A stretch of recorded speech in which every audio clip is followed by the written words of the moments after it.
Okay, if this seems half-hearted or kind of incoherent, it's like 10 o'clock at night here, so I'm going to try and explain to you what I was talking about earlier. Um, I'm only 18, I just graduated from high school, so if I'm not that great at it, give me a break. I'm not perfect. I just started studying this. So, anyways, uh, there are some problems with the, what is it, natural law theory and divine command theory, right? So, basically it is that you can't apply reason to God commanding someone to do something if he commands someone to do something and his command makes it right. Or, natural law theory, um, the problem with that I can kind of see is that the the truth of it being right came before God commanding that it was right. And I don't know how much value this is going to be to you, but I've always found it to be kind of like a gym in, the giant warehouse of knowledge that's this world. Um, Basically, what it is that, let me think a second. Okay, fuzzy logic, right? You know, if there's truth, there are degrees to truth, and you can hit the mark, you can hit a bullseye, or you can, hit not very consistently. Um, so, in these degrees of truth, it's kind of fuzzy. It's just one huge area of gray with a pinpoint of white, and that white is what's true, and everything else is false. Thomas Edison inventing light bulbs would be a perfect example of this. He used like 10,000 different kinds of metals before he found the right one, and each one, of course, had a varying degree of light, or not. But, you know, and anyways, in classical philosophy, there's this kind of two values, good and evil, and you're either true or you're not true, and there's nothing else. You can't be half true, you can't be partially true, there's just truth, and there's not truth, and that's it. You know, and what I'm trying to say in a very long, windy way is that the two can be reconciled. And actually, interestingly enough, I use the theological approach to this because it makes more sense. Um, okay, so what is good? Good is determined by law, right? According to ethics, from what I've seen. Well, from what I've seen and what I've studied are two different things, because what I've studied is I saw this thing in biology that caught my eye in high school. It's called innate behaviors, and one of them, it's basically instincts. And one of these instincts that are set forth in all people is self-preservation. And self-preservation is things like, if I set my hand on the stove and it starts burning my hand, my brain says, get it off. You know, it doesn't wait for me to consciously decide that my hand caught on fire, so maybe I should pull it off. It just says pull it off, and my hand just moves instantly. You know, you stab your hand, anything like that. Stump your toe, you know, dog growls at you, whatever. This goes on, this self-preservation, and it's reached this level where, it's everything in our lives, whether we realize it or not. A lot of people call this the fight, flight, or freeze syndrome. You know, if you're confronted, you either fight, you fly away, you leave, or you freeze. And many soldiers can attest that commanders on the battlefield will do these things. They will either choose to blindly fight, blindly run away, or they'll just freeze in their place. And some are good at some things, and some are good at other things, and that's what determines a soldier's career, basically. Anyways, um, this fight or flight, um, can be made out to be pretty selfish. And you can tell this because I always put it this way. If your family is in a room and this guy is broken in and taking them all hostage but you, and you're sitting there and you walk in the room and you say, oh my gosh, my family's tied up, and the guy turns and starts to draw a gun on you, and your family's at risk, but your brain is saying fight, flight, or freeze. It's not saying my family's about to get shot because I'm standing here. It's saying I need to run away right now because I'm about to get shot, or I could get shot. It's saying, I should run up to this guy and grab his gun because he's about to shoot something or aim it at something, and that's very dangerous. Or you're just going to freeze there and go, I don't know what to do, whatever helps me the most, but I can't figure that out, so I'm just standing here. And that's what most of us do, but the other two options are pretty selfish, because in the long run, these are our instincts. It's assumed that we will develop learned behaviors and these will go away, hopefully. But for some people, they don't. And this selfishness is innate in all people. That's the point I'm trying to make. And, given this innate behavior situation, so we're clearly given a choice. Selfish or selfless, right? That's a binomial. That's what it's called in math.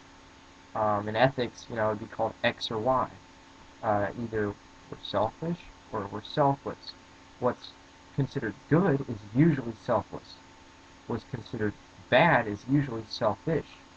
Whatever serves me, not others. And sometimes the two coincide. And that's what makes ethics really confusing, because sometimes it's like, a rectangle and a square. You can be a square and a rectangle, but you can't be a rectangle and a square. You see what I mean? You can be good and bad. You can be good with bad intentions, but you can't be, you can't be bad and good in this world, because people see what you do, they don't see your intentions. So, if you shoot a man, for the most part, that's bad. I mean, regardless of what your intentions were, that was bad, right? I mean, some people understand that, and they say, well, you shot the guy because he was, doing something really wrong to, whatever the situation is. He's breaking your house, destroying your car, whatever. But, that, it's understood. So, it makes this two-value situation more about selflessness and selfishness. So the fuzzy logic works in here because the degree of truth to the selflessness. And I haven't really worked this out, but let me describe it this way, really quickly in under a minute. In my last math class, I had a calculator, very advanced one, TI-83 plus, and what it would do is if you got a really ridiculous decimal like 0.9999 to the 30th power, it would just round it up to 1. It did that because our brains cannot comprehend the idea of an infinite decimal, or even a huge decimal. I mean, I can't do it. No genius on this planet can do it, so certainly it can't be done, so they just make it into a 1. They round. So, what we do is if we go to the justice system and we say, well, this guy killed another man. That's bad, but it was so close to being selfless that it's okay, and that's what grace is in the Bible, which is where this Bible thing works in. That's what, grace and forgiveness is. You did something wrong, but you repent of it. So therefore, that 0.9999 becomes a 1.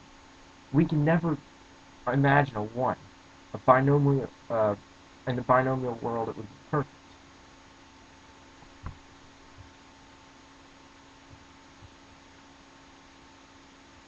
Ah, it's still going. Okay, cool. I'm still going now. Alright. Anyways, so we can't imagine a binomial that's 1 because 1 would be perfect.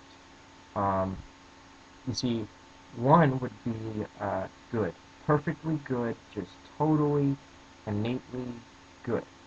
No one's innately good, and we couldn't imagine a totally selfless person, so therefore, you know, we it's just incomprehensible. So we're trying to make sense of it. So we use degrees of truth. We say, first off, was it good or bad? Was the action good or bad? If it was bad, we say, well, were the intentions good or bad? And if they were good, it's okay. If they were bad, that's 2 for 2. You go to jail. Same thing with good. Like Stalin, Hitler, Mussolini, Gaddafi, any of them, you can see that they did good things with bad intentions. Um, and so you see that it's less about good and bad and more about selflessness and selfishness and these things that aren't usually attributed to ethics from what I could see from my 2 or 3 year study of it. So grace is this rounding of people. It's this rounding of ethics because you're not ethically perfect and we don't expect you to be ethically perfect, so therefore we just round. We round and we forgive you. You're okay. We acquit the case. You know. Let's see. That's about all I have. But one other little quick tidbit is in history.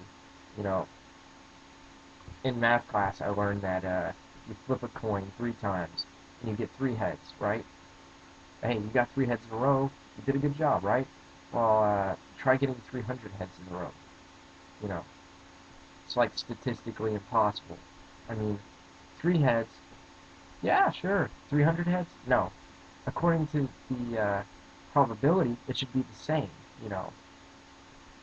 But according to the statistical analysis of it, it's much different. So if you take this kind of statistical analysis and you apply it to this binomial morality that I've just mentioned, if you take every figure in history and you say, was this person selfish or was this person selfless, despite all of the actions that this person has done? And you go throughout history and, list this out. Every single person, every single event, everything. Eventually you will get a graph. And if it were flipping coins, let's see, it would eventually work to the middle and it would get to the point where it was like exactly 0.5. And sometimes you'd get like an outlier and it'd go up to 0.7 and it would stay there. Or it would go down to 0.2 and it would stay there. And that's because you got more tails or you got more heads. Now, if good was 1, or if selfless, I should say, was 1, and selfish was 2, or if selfish was 0, then you would find that throughout history, it would go up, down, up, down, up, down, up, down, up, down, and then it would eventually even out at like 0.5, 0.7, 0.2, and that's what's going on in this world today because we've gotten to the point where it's so fuzzy that there's a degree of truth to it, but it's incomprehensible because it's like it's not clear anymore because we've gotten away from that point where we're like, this is right, this is wrong, you don't do this, you do that, and we stop making sense of that. And I think that really common sense isn't given the value that it needs because, um, you know, things like herbal medicine, you go through and you hear your grandparents talking about your great-great-grandparents and how if you had the flu or something, some disease that would be considered horrible today, um, they would go out and find some sort of plant and brew something like coffee and give it to you and you get better, right? I mean, that's pretty cool.